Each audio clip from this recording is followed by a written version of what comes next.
Excellent. Okay, so welcome everyone to this very exciting and much needed seminar. And I will give you the title as soon as they put it up, because it's a fun title and I don't know it by heart. So we're going to give it one more second. There you go. So this very exciting seminar about the events that unfolded in Sri Lanka in 2022. They've titled it Surprising Uprising, Foreseeable Failure. So clearly ending with a question mark, which means that we have lots to ask them about. But first, before we get to that part, we have two speakers for today. You all know Mick, who is Professorial Fellow here in the Governance Cluster at IDS. And joining him is Yolani Fernando, who is right now in our MA Governance, Development and Public Policy program, and who has previously been with the Finance Ministry in Sri Lanka, as well as with the Asia Foundation. And so both Mick and Yolani will talk for about 15 minutes, drawing on their understanding of what unfolded, but also their personal involvement with some of these events. And we will then open up the space for questions. But I'm hoping that this will not be a very formal question answer format, and that what we will have is more of a discussion on trying to understand what happened in Sri Lanka, but also how it informs us about events unfolding in other parts and quite closely inside South Asia, but pretty much across the globe right now. So we'll get to that part later, 15 minutes each. Maybe we'll go a little bit over, but at 2, we'll stop for people who need to go and join classes. Otherwise, this goes on till 2:30. Okay, and that means that the rest of us can stay and continue to learn from the events of Sri Lanka. So over to you, Yolani. Thank you. So I'll be handling the surprising uprising portion of the evening, and Mick will look at foreseeable failure.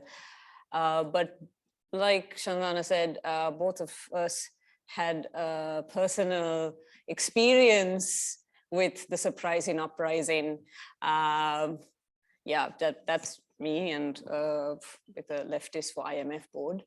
Not a very popular opinion in Sri Lanka, not at that time, and definitely not now. I will first look at the underlying causes for the uprising. And that is mainly, and of course, some of you may be aware that Sri Lanka had its first sovereign default on its foreign debt payments in April of last year.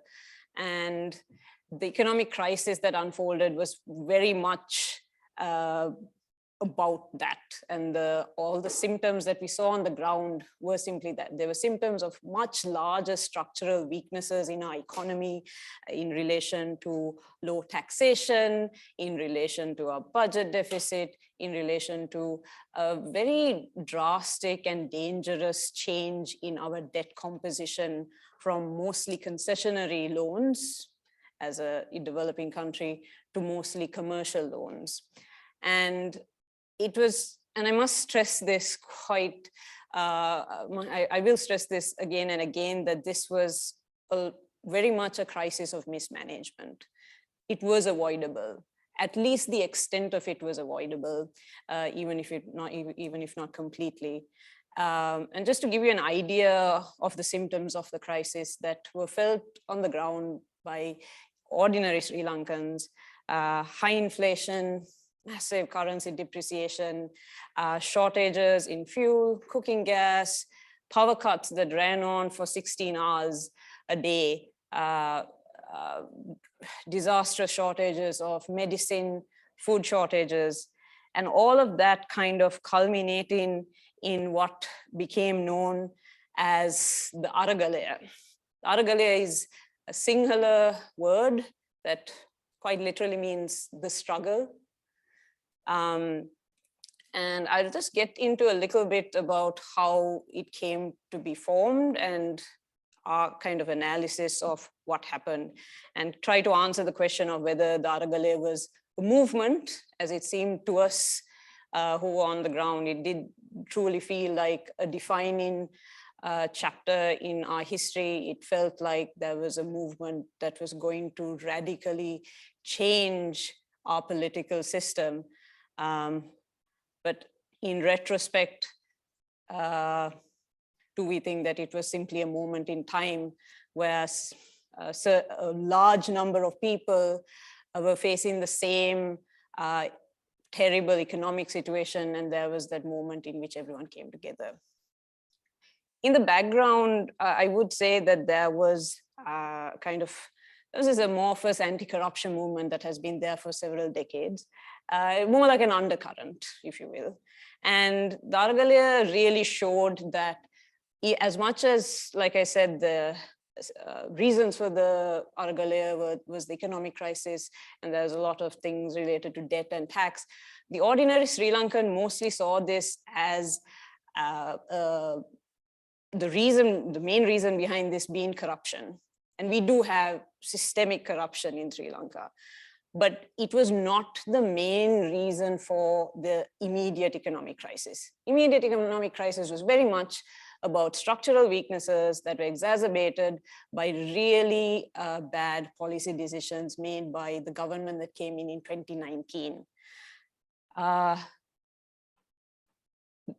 Aragalaya kind of did start because of the economic crisis, but the protest site that became the symbol of the movement became a space for solidarity for many, many historic grievances that Sri Lankans of, all walks of life have been protesting about for a very long time.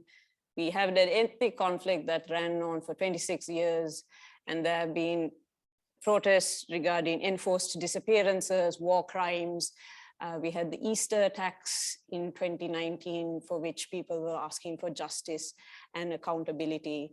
And all these different people were coming together and protesting at the same site. We had our first proper, I can't say large scale, but first proper pride parade also in the midst of the Aragalaya. And in that moment, it did feel like Sri Lankans were coming together for something. But, reality check on this, unfortunately. It was very much a middle class protest. And this is different because Sri Lankans are used to the kind of protests that are connected to political parties, to trade unions, to student unions. We're very, very familiar with that. And I will go into a little bit more about what I mean when I say middle class. But there were broadly very, very broadly, two kinds of protesters in this movement that was largely leaderless. The first kind was sort of the full-time protesters. These people were in this Occupy style protest. They were there day in, day out. They were living there. They were working, cooking, organizing, and they really represented a different kind of protest. They were the ones who were running community kitchens, libraries, legal aid clinics, medical clinics, street theater, everything. And they also were very much representing left-leaning, or sort of at least sympathetic to the left. And they're kind of representing people who are asking for slightly more radical change than a simple change in government. On the other hand, you had the part-time protesters. And by that, I mean people who were very much middle class, who were sympathetic towards the protest and showed up there. But their support, and this is where the mass movement comes in, right? Their support coincided with two economic shocks last year. First was the power cuts, which kind of really started off the Aragalaya in end of March, beginning of April, because before that there was sporadic protests, and then the large movement kind of culminates in on April 9th. And that's where those earlier photos were from as well. But this was the moment where our power cuts went from 10 hours to 13 hours to 16 hours a day. And the second major surge was during the height of the fuel crisis. This is where you could not get a drop of fuel, petrol, diesel in any anywhere in the country. And this was sort of June, July, and it culminates on July 9th, when we stormed the presidential secretariat, presidential palace, and other government buildings, occupied them, and all of this eventually led to the resignation of the president of the time. Another point to bring up here as to why it's very much a middle class protest that ended after the resignation of the president is because there were very different public responses to the way government was responding to the protests. Because government was quite restrained, as far as Sri Lankan governments go, quite restrained in the way they were handling the protesters. And when on May 9th, there was there were government supporters that were brought in to the capital to go and attack a perfectly peaceful protest site. There was mass outcry, there was retaliation by the public, and everyone's sympathies were very much with the protesters. Fast forward to July, after the resignation of the president, this sympathy, the presence of the middle class, the sympathies of the middle class disappeared. And that was mainly due to the appointment of the new president, who was supposedly bringing in stability. And with him came the military, and they kind of clamped down on protesters, and they have been arresting protesters. They're still on this witch hunt. Getting a little into what I think is important to understand about Sri Lankan politics, and I think this is something that you kind of see all over the world with the middle class, kind of this sort of changing middle class. The decisive class, as I like to think of them, they are a new middle class that have benefited from the post-war economic boom. Their aspirations, especially the younger generation, are very different from the older generations. And this voting bloc, urban, sort of upwardly mobile, mostly from the ethnic majority, the Sinhala Buddhist ethnic majority, were the decisive factor in bringing in the first guy here, Mahinda Rajapakse, wartime president in 2005. And they were also the decisive voting bloc in voting him out in 2015. And then voting his brother back into power in 2019. So Mahinda Rajapakse was then prime minister under his brother's government. Gotabaya Rajapakse, who resigned after the Aragalaya, was the defense secretary during the war and accused of many war crimes and also of killing many journalists as well. And it is the same middle class that took away their support of the Aragalaya when Ranil Wickremesinghe, last guy, became president after Gotabaya's resignation in 2022. And the reason why I feel this is important is because this really does point to the fact that the Aragalaya, as much as we sort of on the young end of the spectrum wanted to believe that this was a watershed moment in our politics, we did not see the informal, unruly politics of the street translate into formal political processes. And in that way, nothing really changed.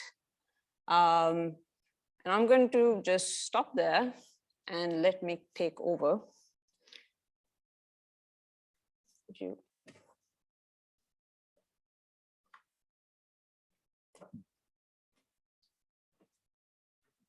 But I'll be happy to answer any question on the economy or any of this later. But I want to talk about Chinese debt. Open on one, please. slide. Yes. Okay, I want to shift a little bit away from detail and address a fairly big question, which is actually, I think, a very important question for the world in general and not just Sri Lanka, which is how do relatively authoritarian governments actually manage to impose their will on populations that are, when the populations are not only have the vote, but actually are politically very mobilized. And I'll explain a bit more why Sri Lanka is a case study of that in a minute. So this is a variant of the big question of, how does authoritarianism succeed? And I'm not saying that there's not one way of doing this. I'm talking about the Sri Lankan way of doing this. But there are two other ways in which authoritarians often succeed. And one is what political scientists often call political demobilization, which is you basically try and shut the population out of politics. Well, Sri Lanka is not a case of political demobilization. It's, in fact, in many ways, it's the opposite. I'll explain in a minute. Another popular authoritarian ploy is to generate and benefit from ethnic conflict and use the majority. That was the standard playbook in Sri Lanka for several decades until the Aragalaya. And there was a sudden shift. And if you go back to the pictures that Yolani showed in the beginning, both of us at the Aragalaya, I mean, this was the biggest buzz I've had in my life for a very long time. If you're a specialist in a country that has been tearing itself apart over ethnic conflict for decades, almost as long as I've known it, and you suddenly get a flip, and suddenly at least 90% of the population, regardless of ethnicity or religion or anything else, are opposed to a brutal, corrupt, and grossly inefficient government. Well, life doesn't get much better than that. So it was a wonderful moment. Unfortunately, that moment, we've moved on, and the picture looks far less positive today than it did. And it looks far less positive, essentially, because we seem to have a government in power that is authoritarian.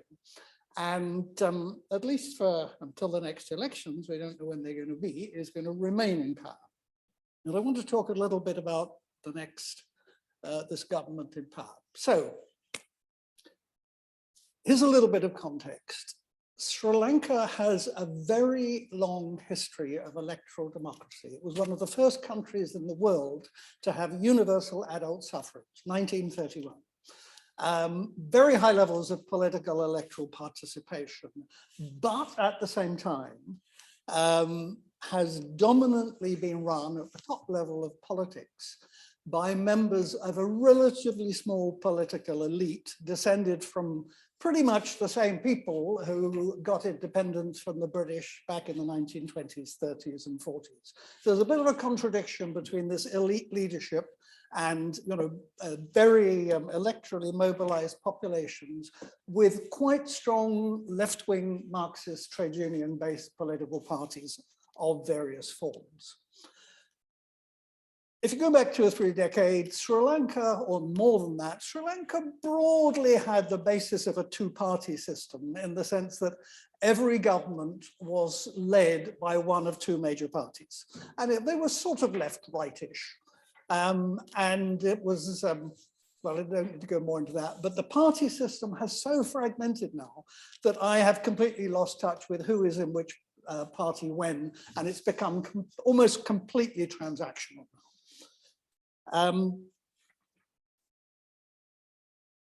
The current president, Ranil Wickremesinghe, was for a long time the leader of one of those major parties. He's very much old elite, but he behaved so high-handedly in the party that he led for, I don't know, 3 decades or some long period of time, that before the last election, virtually all of his party walked away from him and set up their own party. So when he contested the last elections, he got, I think, 2% of the vote in his electorate or something. I mean, almost nothing. But he got into parliament because there's a national list system, and his party got enough votes throughout the nation that they could nominate one person in parliament, and so Ranil ends up in parliament. But he's not a popular figure. And even now, while he's president, he's still not a popular figure. I mean, no politicians in Sri Lanka are now popular. They have very high negative ratings, or pretty uniform negative ratings. But his big skill, I mean, Ranil, unlike the previous president was simply incompetent in all kinds of ways. And Yolani can tell you more about that.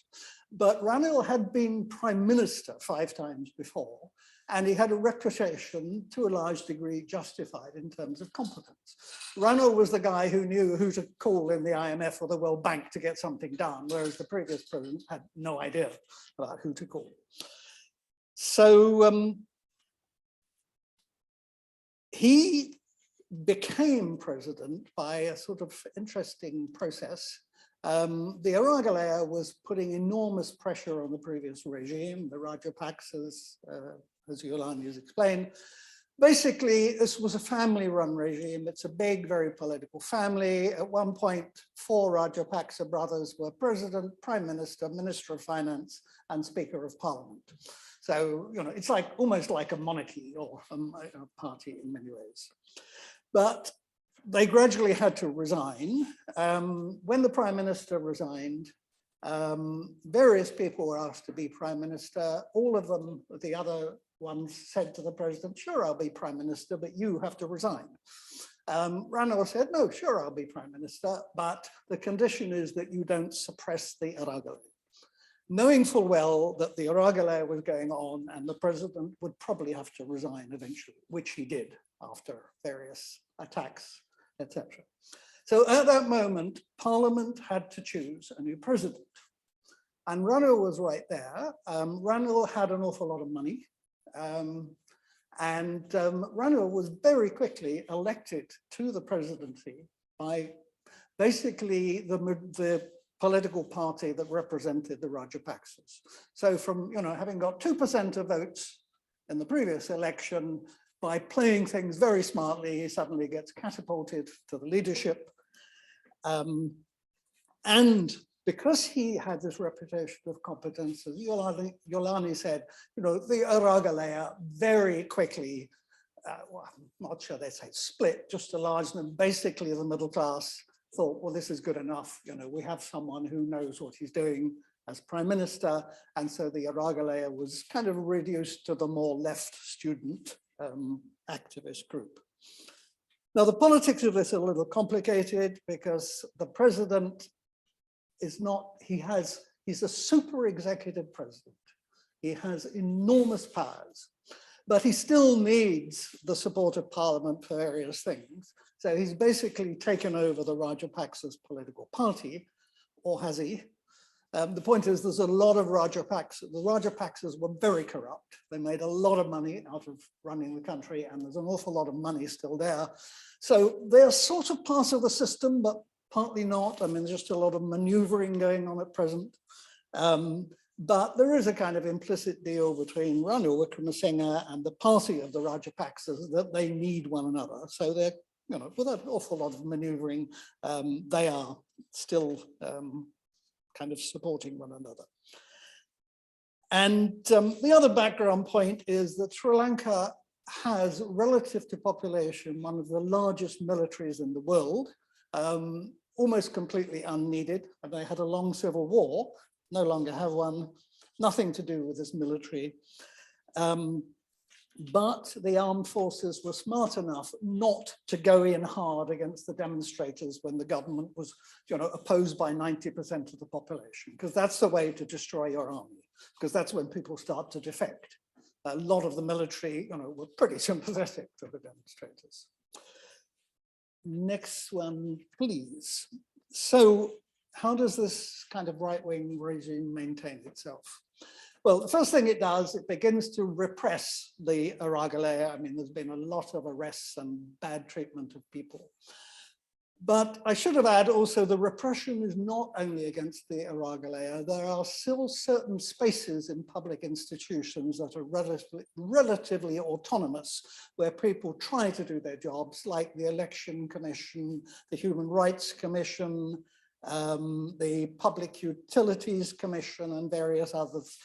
And these people are receiving a lot of threats and coercion of various kinds from the government. So there's a lot of coercion, not just against the population, but against those parts of the sort of state machine that are not completely under control. That's the first thing. The second thing that's important is that Wickremesinghe has the understanding and credibility to go for a deal with the, well, two things. First, to get agreement of all Sri Lanka's creditors about what kind of haircut they're going to take, you know, how they're going to reduce the debts, which is a condition then for getting an IMF agreement and loans and get the economy started again. Now, that's very contentious. Both Yolani and I think there is no alternative to an IMF agreement, and we don't think that the IMF is the ogre that many of the left believe it to be. But we can talk about that later if you want, but we're going to talk more about the politics. But there's a lot of politics around the IMF. You know, the kind of interpretation you get from many quarters, especially the political left, is this is basically a struggle between, on the one side, the government, neoliberalism, the IMF, private financial capital, the US, the baddies, against, you know, there's some good alternative. They're not quite certain what the good alternative is, but it lies in the people. Well, you know, that is not only a really misleading way of presenting it, but it's a way of presenting a debate that the government loves. Because the more that kind of distinction dominates the discussion, the easier it is for government to say, look, you know, there's so much opposition to the IMF. We are the only people who are going to get an IMF agreement, and to get it, we've got to do certain things. And, you know, it's going to hurt, but it's essential. And of course, there is quite a lot of hurt involved. There's even more hurt involved in not getting an IMF agreement. But what the government is doing currently is, like all governments do in these circumstances, they are manipulating the situation. They use excuses about we have to do things to get agreement from the IMF, to do things that the IMF doesn't want and no sensible person would want. And a couple of examples are they have been using the excuses of the IMF to actually charge consumers more for electricity and fuel than would be justified by any rational pricing formula. And that's partly because big government institutions like the Petroleum Corporation, the Electricity Board, are major sites of corruption of various kinds. So the money is taken from the public, it goes to them, and then it flows to various other places. So, you know, that kind of left narrative is really misleading because it distracts attention from the kind of real politics of what's going on here. The other element of this is more about the narrative. And I'm referring here to the phrase politics as the opium of the people. This goes back to my earlier point that this authoritarian regime is not trying to demobilize the population, because this is a very politicized electorate and has been for decades.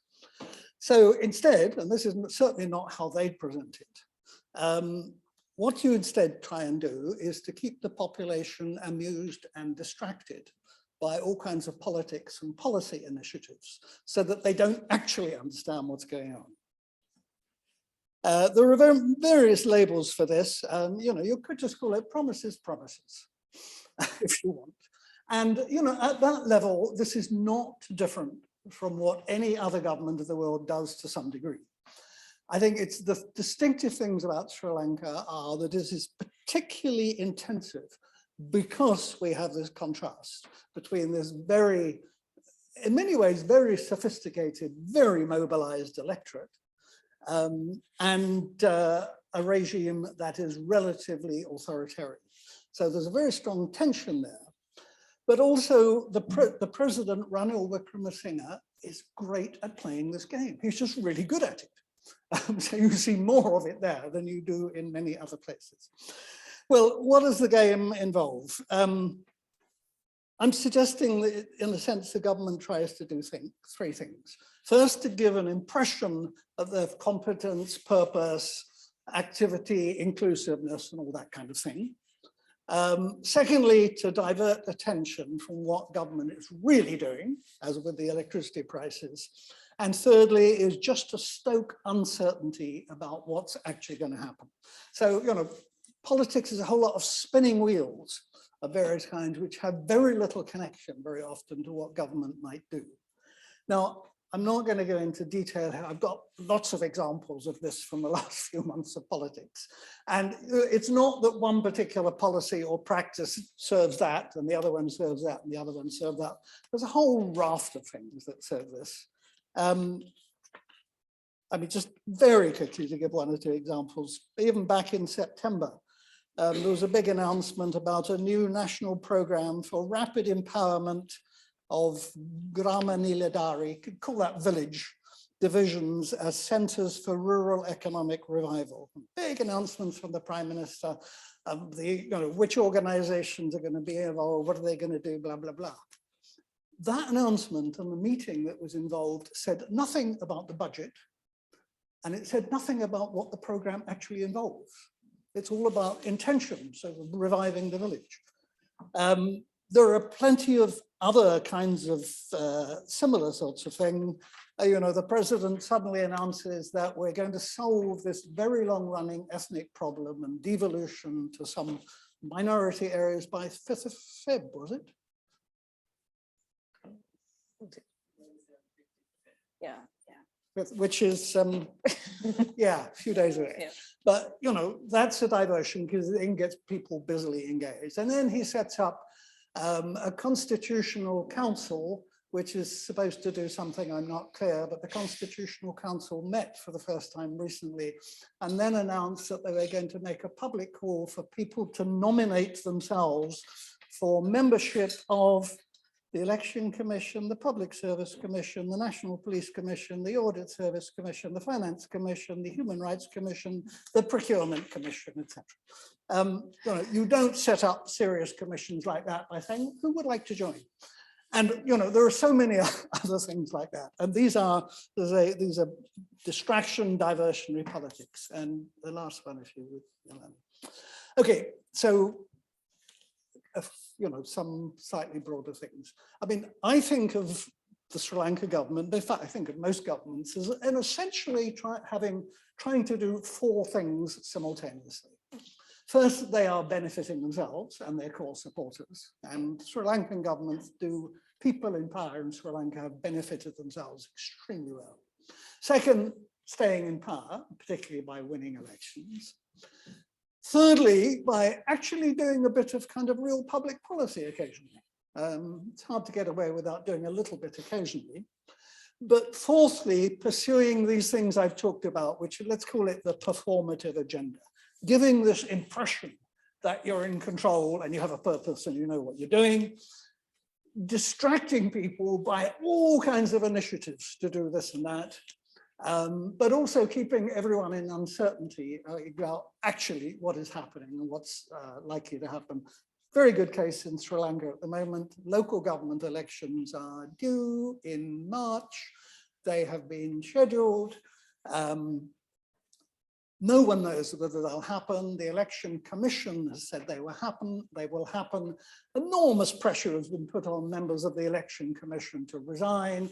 Government talks about, oh, we can't possibly afford elections at this moment. They're so expensive. Actually, the cost is trivial. And other government spokesmen say, really, we don't want these diversionary elections in the middle of an economic crisis. So the whole point is no one knows whether these elections will actually be held or not, or whether some excuse will be found to delay them. So, and this repeat, there's nothing new here. What they're doing is what all governments do. They just happen to be doing it in a rather more intensive and obvious way. And I think this is important. I don't think it's just about Sri Lanka, because I think we do live in a world where a very high proportion of governments combine they have elections which are genuinely unpredictable, which Sri Lanka does have, and to some extent genuine. But at the same time, we have regimes that are relatively authoritarian in the sense that, you know, they know what they want to do, and they manage much of the time to impose what they want to do on the mass of the population. And I think this performative agenda is actually a very important part of that broader picture. But I have to end up by saying, just in case Ranil Wickremesinghe ceases to be president in a week's time, you know, I'm not suggesting that this is somehow, you know, necessarily a very stable regime, which is going to last a very long time. My guess is it is going to last at least until the next elections, but it is still extremely fragile and almost anything could happen. The key.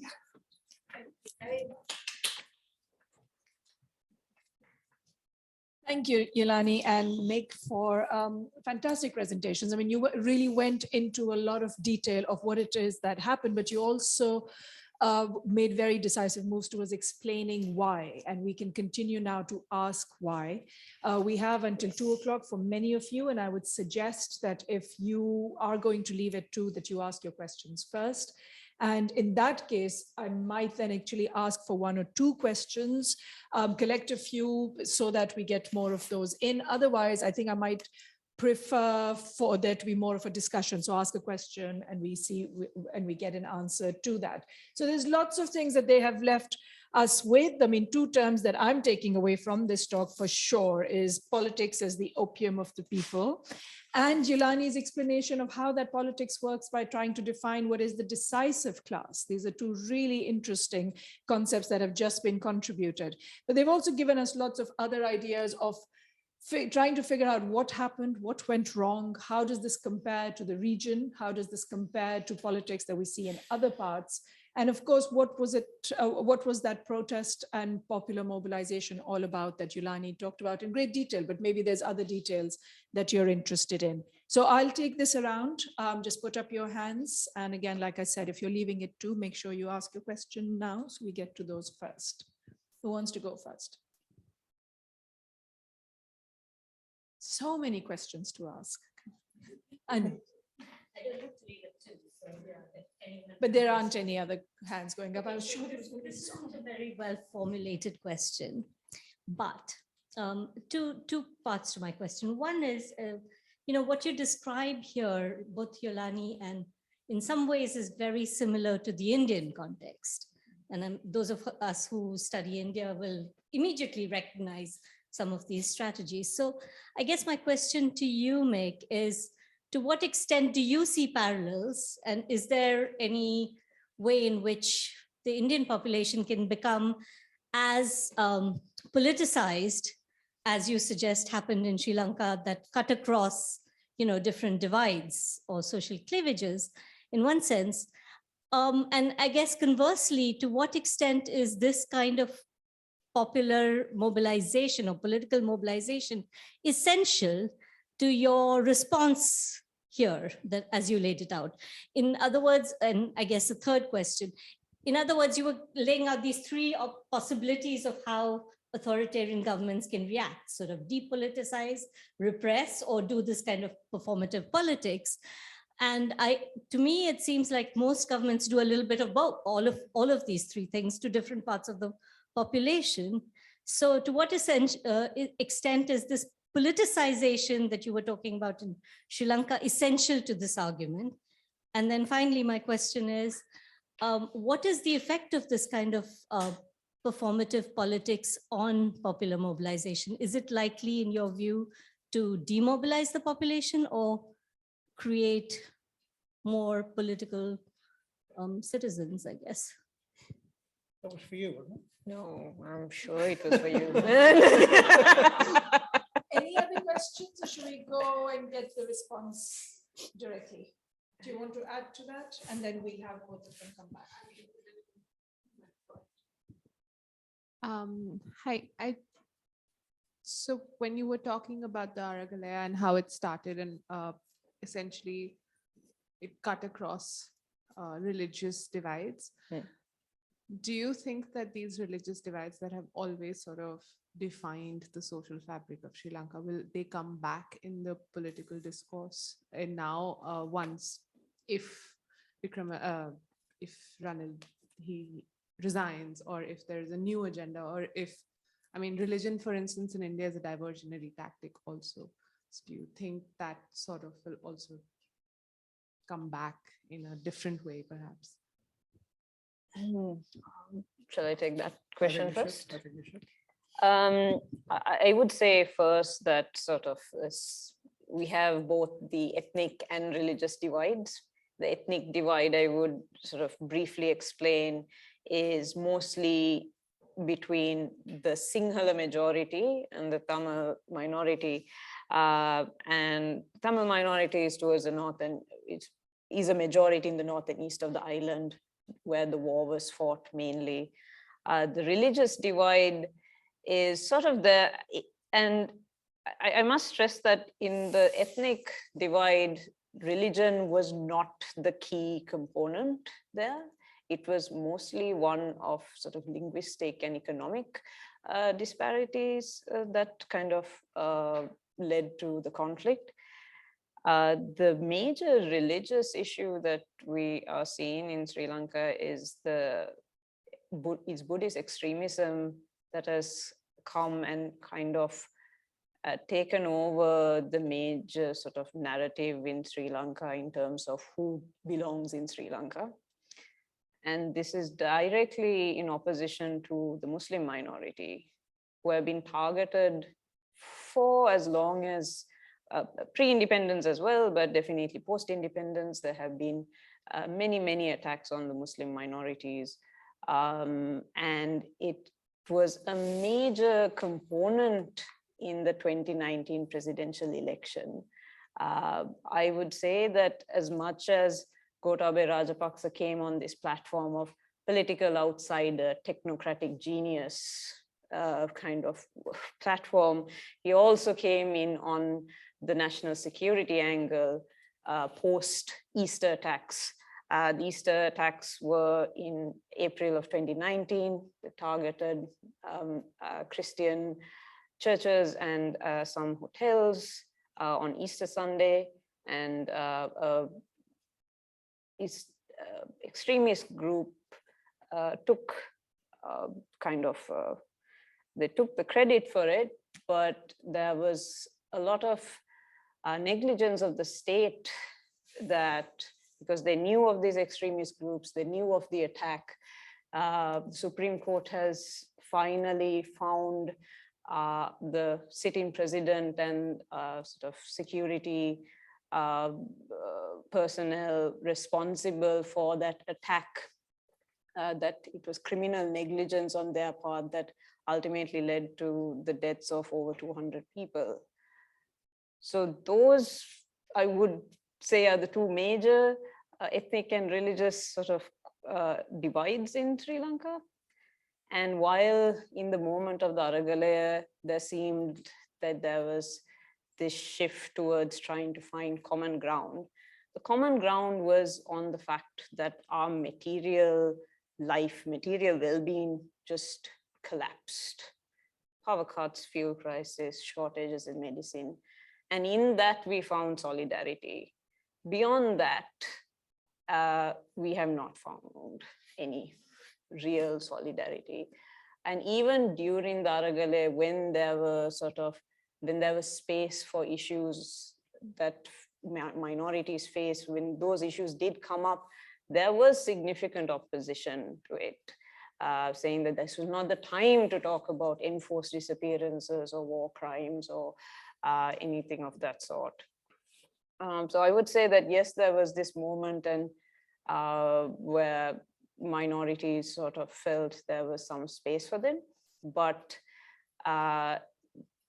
there's no significant change in any of it, would be the short answer to that question.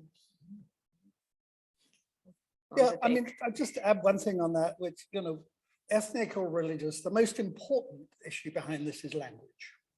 And it's important in terms of education and access to public sector jobs. And it's particularly prominent in Sri Lanka because Sri Lanka has had a large state spending a lot of money for a long period of time. So, you know, the mass of the population have had near universal education for many decades now, and the public sector employs a very high proportion of the population. So whether or not Sinhala, the language of the majority, is the language of education, the language you need to get employed in the government is really key. And that's kind of the most important, you know, it's complicated, but that's the fundamental issue. But there's some very bad demography here. You know, broadly speaking, the Sinhalese speaking population are 2/3 of the population. Those are very bad numbers, because in a democracy, if you have one group of people who are 2/3 of the population and you're fighting about language, you can have two political parties competing mainly for that electorate, and whichever one wins, and you can win, it's quite easy to win because you get, you know, a few people from the minorities, whoever wins, won basically on the basis of Sinhalese votes. So, you know, that is in part of the internal dynamic of this.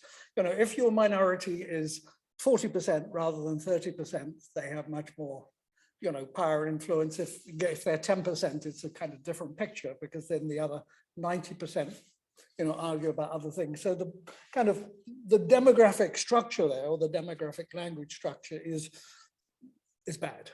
It would be deeply surprising if these other conflicts didn't re-emerge at some point. I mean, on the other point, I mean, Anna's absolutely right. Nothing I've said here about what governments do is, you know, all governments do this to some degree. I think they're deeply underappreciated. I think a lot of people, including a lot of political scientists, think this is just epiphenomenal stuff. You know, it's secondary to the big issues of class and interest and, you know, all those kind of political economy. I don't agree. I mean, increasingly, I don't agree. I'm disagreeing with my younger self. I mean, I think these things are important. They are particularly important, I think, in Sri Lanka. Again, I mean, you know, history really matters here. You know, Sri Lanka is very unlike India in the sense that it had a very prosperous plantation economy, and around in the early part of the last century, average incomes in Sri Lanka were twice the average Indian level as far as we can tell. There was a much bigger proletariat, or set of proletariats of many kinds. The state was much more prominent in people's lives. People were quite mobile from early on, you know, buses, trains, moving around. And Sri Lankans look to the state. They still look to the state to an amazing degree, although it's been pretty much failing them for the last 30 years, to a much higher degree than people in India do. And there's very little what you might call informal or non-state governance of any kind in Sri Lanka, whereas in India, you know, there's so many different sorts of, you know, caste or locality or other organizations actually provide a lot of public services, very little in Lanka. And that therefore means that there's this enormous orientation to the state, and that's partly why it's so politicized.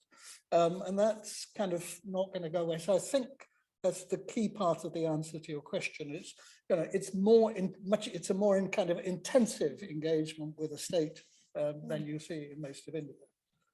I mean, the other thing I suppose it's worth just saying in terms of contrast.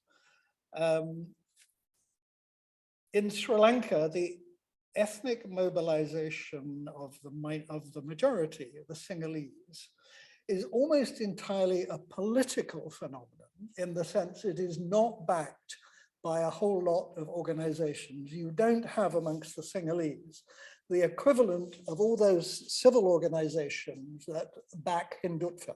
You know, we don't have any RSS in Sri Lanka, nothing like the RSS. We don't have any VHP, which is the, yeah. So in that sense, you know, the ethnic majoritarianism is becoming much more deeply embedded in Indian society than Sinhalese majoritarianism is ever embedded in Sri Lanka society. I guess you will respond to the issue that the final issue I was asking was, you know, what effect does this performative agenda have on politics in the end? I mean, which direction does it go in your view? I don't know, because, you know, I could easily, Yolani, you may have a view, I could easily imagine being a Sri Lankan and having seen for decades now governments failing to deliver. I mean, and Sri Lanka had a pretty good welfare system 30, 40 years ago, and that has been cut and cut and cut. I mean, it had a reputation, it's been cut and cut and cut. So government is doing actually relatively little for the population. And is talking a hell of a lot about, you know, it's the promises, promises. I would have thought that by now, a large section of the population would be thoroughly disillusioned with politics. And of course they are, actually. They are thoroughly disillusioned with politics, but the next moment they will turn around and get very excited about some political issue. So I don't know. I mean, what I would have expected to happen would be just people would withdraw from politics, but they haven't. So I don't know, you might be interested in your view. I don't think we have it in us to ever withdraw from politics. But I mean, just to give a bit of context, it's pretty normal for us to have, you know, voter turnouts in our elections of over 70%. That would be considered normal. 80% even in a, you know, presidential election. Sri Lankans have always been very good at exercising their basic right of franchising. And I always like to say, and I know this is true of most of South Asia, that you know, Sri Lanka's number one, you know, the number one Sri Lankan pastime is complaining, and that is complaining about politics and the weather, of course. But I don't see a major sort of shift in terms of the average Sri Lankan sort of feeling depoliticized, because we have continued to be politically engaged in this way, despite having no way of approaching formal political processes except through our vote. There's no other mechanism for vertical accountability or anything other than the vote, but we continue to use that. So I don't really see a shift in that happening.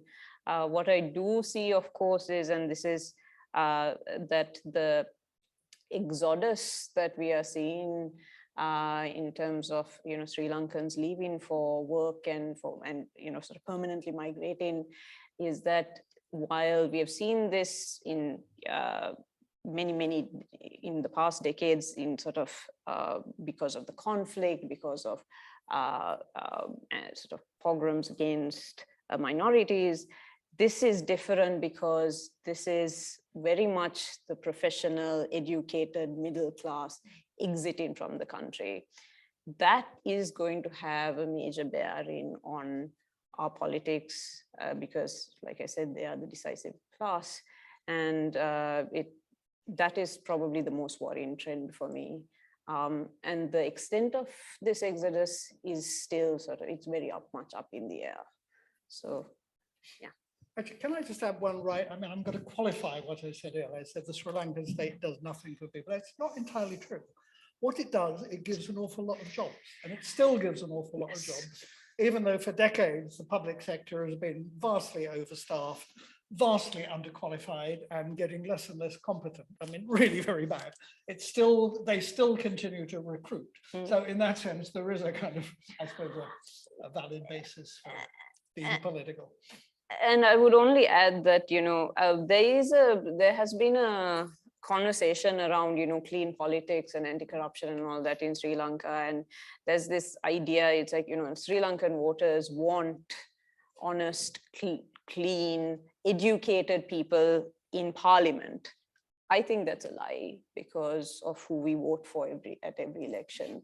What we actually want, I'm not speaking personally, but what we actually want in parliament are people who will give jobs to us and our kids, give school placements for our kids, fix our street lamps, take our garbage and fix our roads. those demands are still the demands of the Sri Lankan populace. Now, of course, with the economic crisis, we're also just like, give us electricity and fuel, but the ordinary Sri Lankan voter, I would say, does not actually care about corruption. We only care about corruption when we see that it is dismantling our basic services.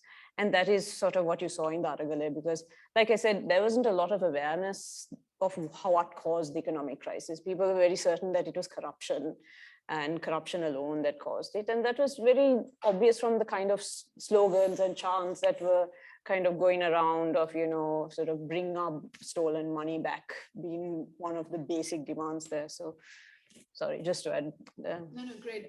Any other questions?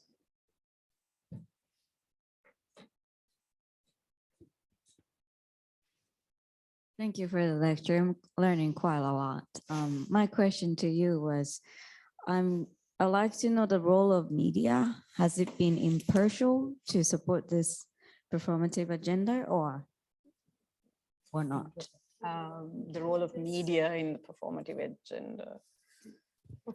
Thank you. This is really good. And part of my question was about the performance, because again, speaking from the Indian context, the role of the media has been very important in actually doing this. But I think what you said, Mick, is actually quite, in a way, quite disheartening for the Indian context, because not only is the Indian context doing the performative agenda, but actually, like you say, the non-state organizations of the RSS and other organizations like that are actually depoliticizing the population. So my question really is, in that context, you know, like, I still think that it was the material, like you said, it was the material conditions that brought people out.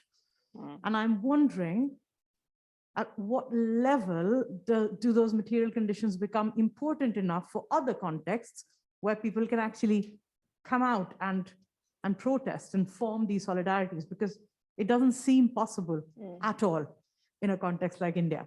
And on the expectations from the state, in fact, you know, we've seen, and Shandana and I did a paper together of like the fact that in the Pakistan state as well, despite the lack of anything forthcoming from the state, there is a very strong expectation of the state providing support, solace, jobs, etc. And I think that is a very important contract that is formed despite all sorts of lack of performance, lack of actual delivery, I should say. And again, so then the question is, how does one break that? Because as long as those expectations remain, then Sri Lankans don't want something, you know, like that is non-corrupt. They want just jobs and roads and, you know, garbage to be picked up. So then how does one work with citizens or groups to actually recognize that? So what is, you know, what's the way forward in other words? Do you want to deal with those? There's two others. Do you want those questions? Go for it. I'll just give a quick comment on just on the material well-being part of what you said. It was the material condition of the middle class, the new middle class, upwardly mobile, urban, Sinhala Buddhist majority, mostly in the Western province in two particular districts, Colombo and the one on top, Gampar district. It was the change in the basic conditions of their lives that led to the Aragalaya in being a mass movement. The material well-being of the urban poor and the rural poor have only worsened since after the Aragalaya. Like, it has not gotten any better. There's no mass movement there. So I have no sort of understanding of the Indian economy to comment on this, but I would say that if there was a significant enough change in the material well-being of your equivalent of the middle class that we see in Sri Lanka, then maybe there would be because there would be, some sort of mass movement, because this middle class is not actually interested in democracy. It's not interested in the democracy part of liberal democracy. They are more interested in the liberal part. They want rule of law to the extent that it does not affect their businesses and their livelihood. So that would just be my comment on that. And very quickly on the media, both of you, and then I'll go to other questions. I mean, I guess, Sri Lanka has a very diverse media, all kinds of, print and online and television, radio, etc. On the whole, it doesn't have a small number of highly trusted outlets or publications. So, it's like actually much of the rest of the world. There's this massive diversity of different sources of information. None of them, few of them are particularly good or reliable. So that is highly consistent with the performative agenda. There's just too much information here. We don't know what's happening. And it's, the other side of the whole performative agenda here, again, it's not unusual, but Sri Lankans are very good at this. Spreading false stories about what someone else is doing or about to do. It's just part of the standard game. Yeah, I would say that sort of in terms of traditional media, everyone knows where the political alliances of X or Y media outlet, and they have been, that part of Sri Lanka is heavily polarized. If you look at the Sinhala newspapers and the Tamil newspapers of any day or for any, sort of event, you will see a drastic difference in what is being reported, how it is being reported, what is being called. In terms of social media, we have, of course, like every other country, we have targeted inauthentic behavior that is again controlled by the traditional media, sort of the conglomerates that are, sort of there in the traditional media sphere as well. And they are they're very much politically aligned to the Rajapakses. Yeah, that would all. For the detail of you said it was, the Aragalaya was a mass movement, but you also said that the urban poor, were they part of it? What was the demographic? They were the urban poor, in terms of the urban poor in Colombo, were very much part of it, especially, definitely in the sort of the 3+ months of 100-ish days of protest. And definitely on the major day, the storming of the presidential palace and the secretariat. Estimates of, it was most of Colombo district was very much, in the capital that day.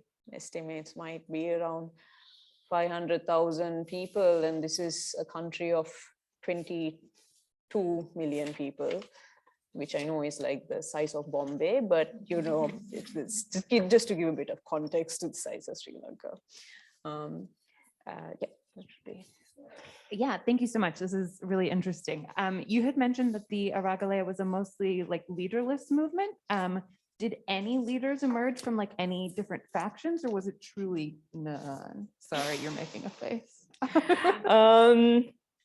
So the Aragalaya was very much a leaderless movement, this sort of umbrella movement. So because you had the main protest site in Colombo, there were sort of, sister protest sites in major towns and all of that came up. And of course, there were people who were sort of there in the day-to-day organizing of the protests, community kitchens, mobilization, all of that. So in that way, there were, of course, leaders in that sense, and especially in the Colombo protest site, there were a small sort of committee of people that would, do press conferences and things. But what you saw on social media and all of that was that people didn't necessarily identify with those people. I would say that as much as, they were kind of representative of a sort of a radical left youth protest, I did not personally identify with some of the things that they were saying either, but I still went and protested almost every day. So people didn't necessarily have to feel aligned to the people who were sort of becoming spokespeople for the protest. You didn't have to necessarily align with that. 500,000 people did not show up to Colombo on July 9th because they believed in one person or a bunch of people. It was because they wanted Gotabaya Rajapakse to resign, and kind of succeeded in that without a leader. But yeah, it would be the short. So. But can I just add, I thought that the Aragalaya that I saw that was nearly all in Colombo was remarkably like Extinction Rebellion. It was the same combination. There are some directing minds there, broadly speaking. You know, this is the direction we're going, but there's an awful lot of self-organizing. But the self-organizing extended to things like, you know, tents, bottles of water, food, you know, everything like that, and quite a strong sense of discipline and, you know, disciplining other people so they didn't provoke the police and the army. That was my perception. I don't know, I'm a lady behind you as the expert on this. I mean, for context, Amalini was very much on the ground at the Aragalaya, mobilizing, organizing, very community-led parts of it. But if you want to add anything, please go ahead. But yeah. And my question is about like international aid, like much not so close for this question. So. Do you want to add a few lines before we go to this question? I mean, or your own impression of all of this being on the ground as well?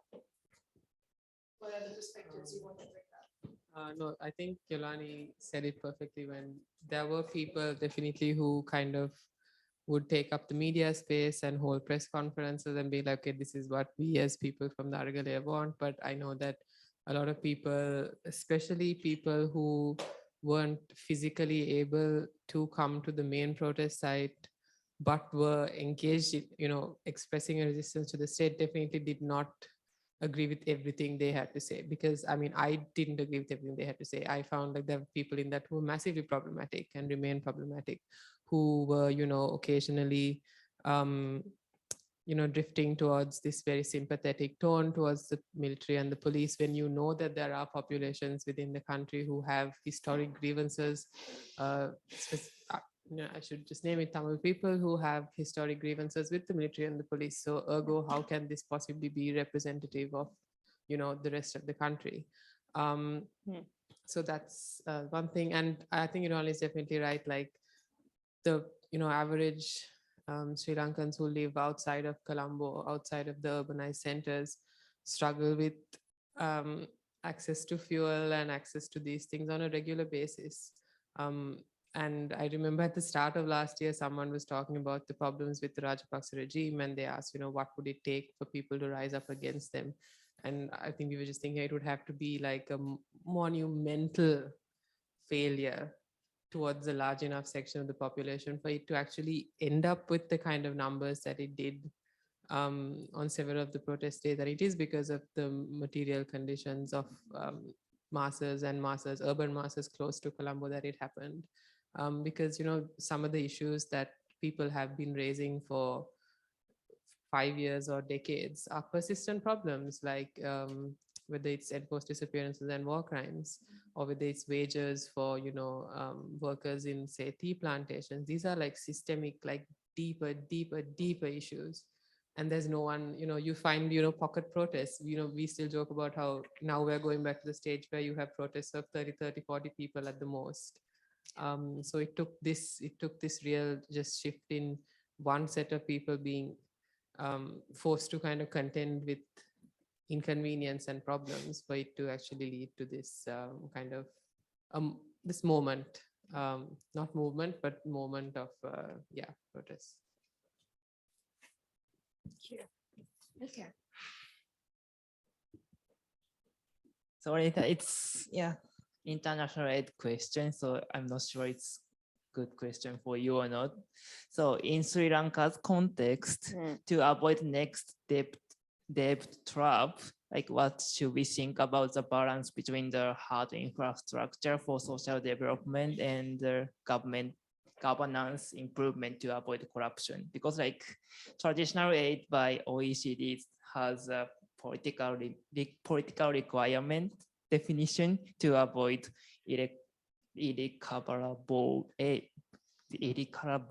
debt, but new participation actor like China has like no political requirement for, but they have risks. So yeah, as a lender side and borrower side, how we can think about that. So what to get right about your politics to avoid the debt trap? And Yolani, you did want to, how to get the politics right to avoid the debt trap? What do you need to get right in the politics? But you had wanted a moment to speak about debt in any case. I will get your question just after clarifying what kind of debt trap Sri Lanka was in. And I can see a few smiling faces. So, and Mick, please feel free to like add in after I finish. Sri Lanka's debt trap is one of its own making, is the first thing I would say. And if you kind of go back to sort of the 90s, most of our debt, like 90% of our debt was concessionary. We go up to middle income status, kind of lose access to these things. And as of, sort of 2019, concessionary borrowings were just 50% of our debt. So where is the other 50% coming from? Commercial borrowings. And that is mostly from international capital markets. And the main culprit here is what is known as an international sovereign bond. It's simply a debt instrument that governments use to borrow from international capital markets. The difference is that ISBs are issued by governments that have stability and the sort of the economic prowess to issue ISBs. We did not have that, but we went ahead and issued our first ISB in 2008, and it kind of led to this debt trap of our own making. And just think about it like this. It's sort of the difference between going, to your relatives and borrowing money from them as opposed to going to the bank or the loan shark, because these kinds of commercial borrowings have high interest rates and no grace periods, shorter maturity periods. And if you borrow $1 billion today and you have to pay it back in 5 years, you have to pay it back in 1 day. It's not broken down over a period of time. So that is the debt trap that Sri Lanka was in, and that was sort of the default was mainly about that debt. That is not to say that Sri Lanka's debt to China is insignificant. It is China. There are different estimates of Chinese debt in Sri Lanka, but the most reliable one, I would say, is that puts our debt, and this includes our state-owned enterprise debt, is about 20% of our foreign debt. That is the most reliable number, and that makes China so 36% of our debt is still ISBs, that debt instrument. And Chinese debt is only 20%. But ISBs are splintered among hedge funds and different banks. There are lots of different creditors in that 36%. Whereas the Chinese block of 20% is one major negotiating block. And that makes them our primary obstacle in terms of debt negotiations. I would kind of ask Mick to talk about the rest of the question about how do we avoid this debt trap again. I mean, I would say that our public finances are a complete mess. We have we are a debt-based economy. We are a consumption-driven economy. We have not grown our taxation to the level that it should be for an economy of our size, and that was truly our downfall. But I am not sure how we can avoid this in the future. Maybe Mick, you can. Yeah, I know. Yes. I'll tell you.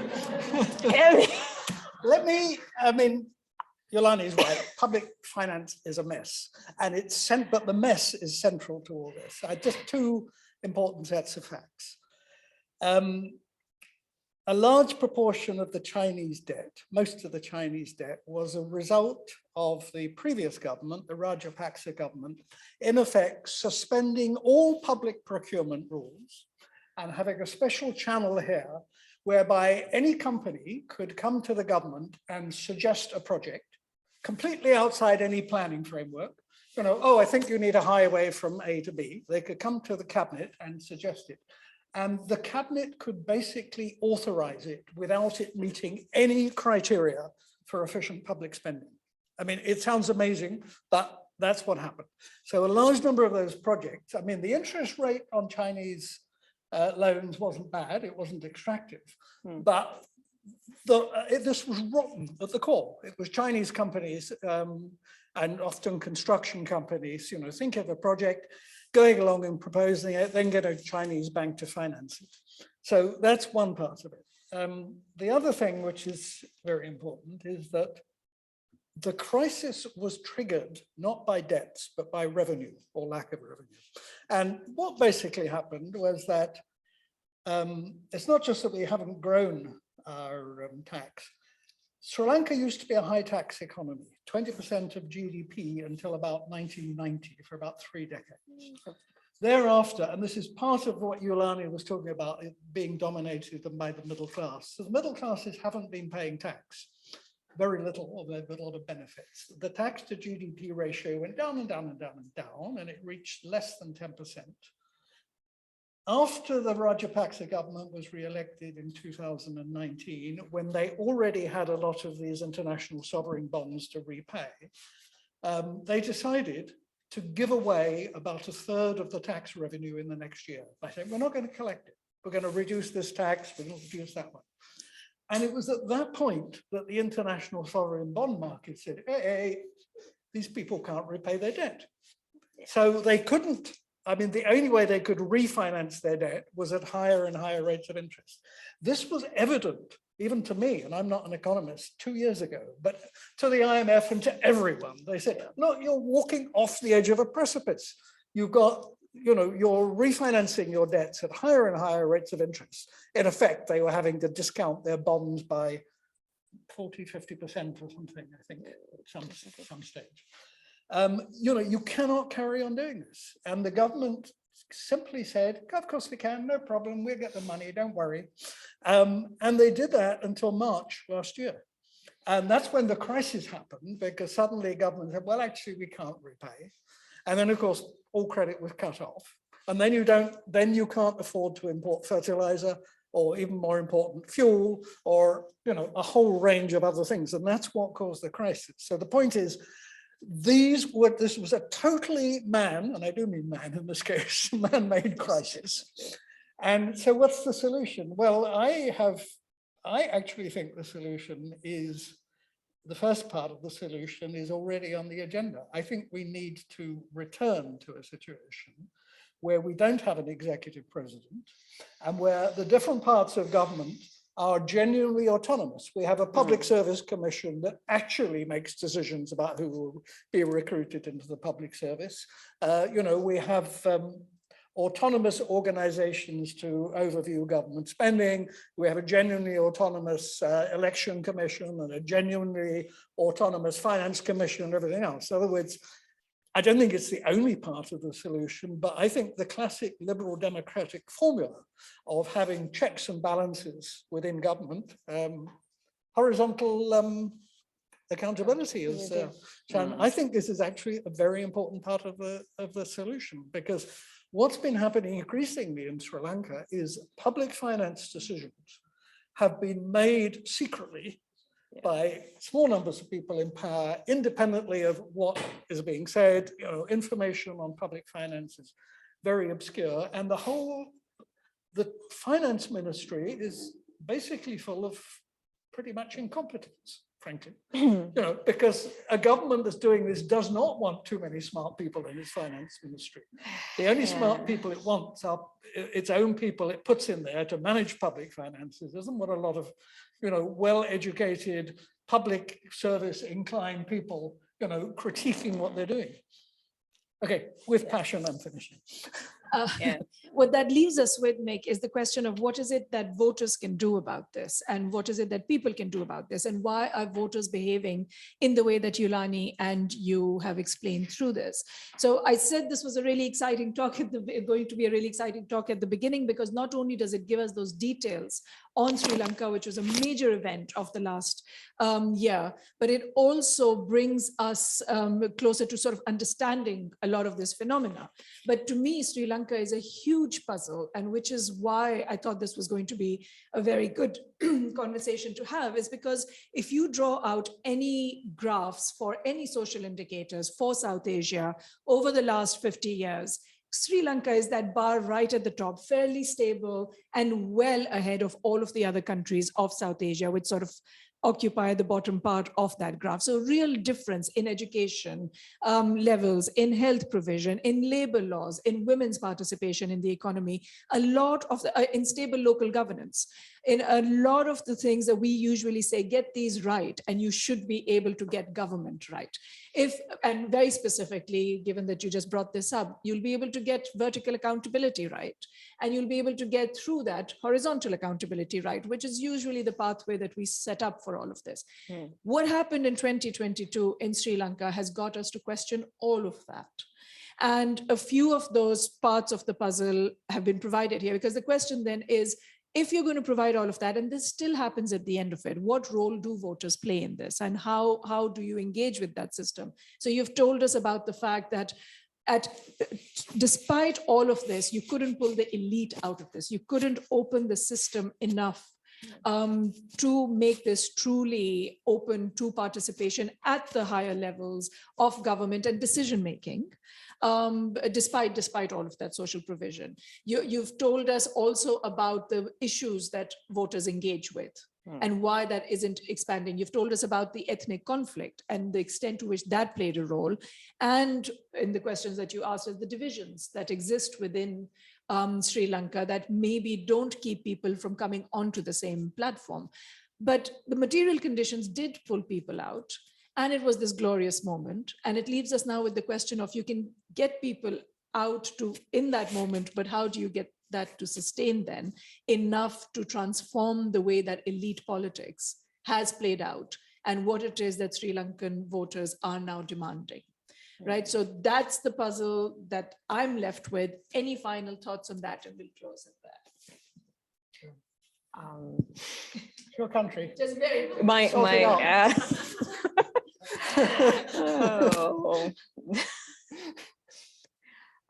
final thoughts. I guess, like Mick said, the local government elections may or may not be coming up in March.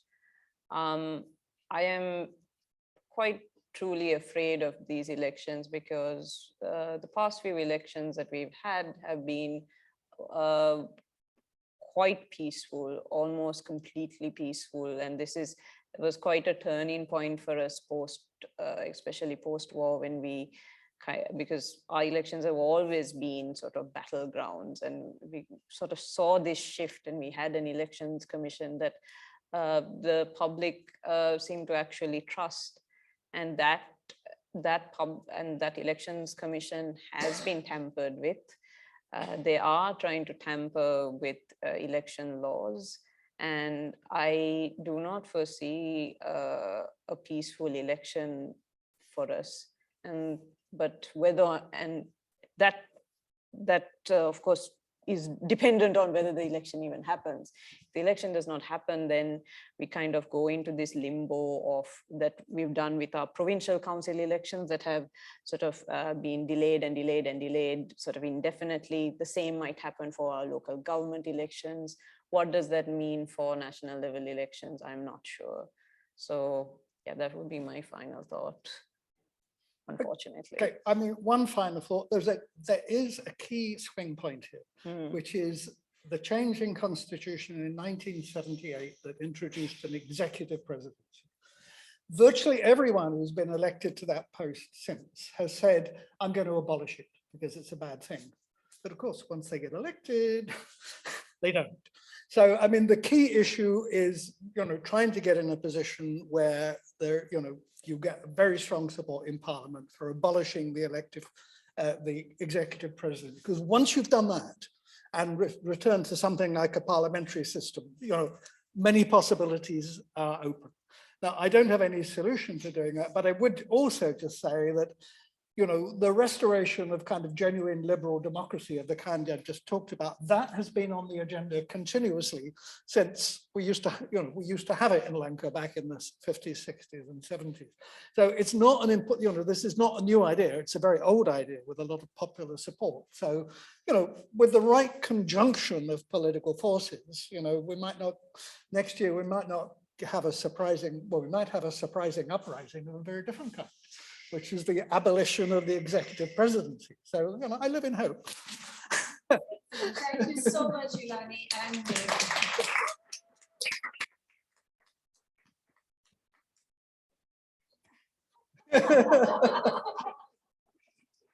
And thank you all of you for being here, for engaging in the conversation.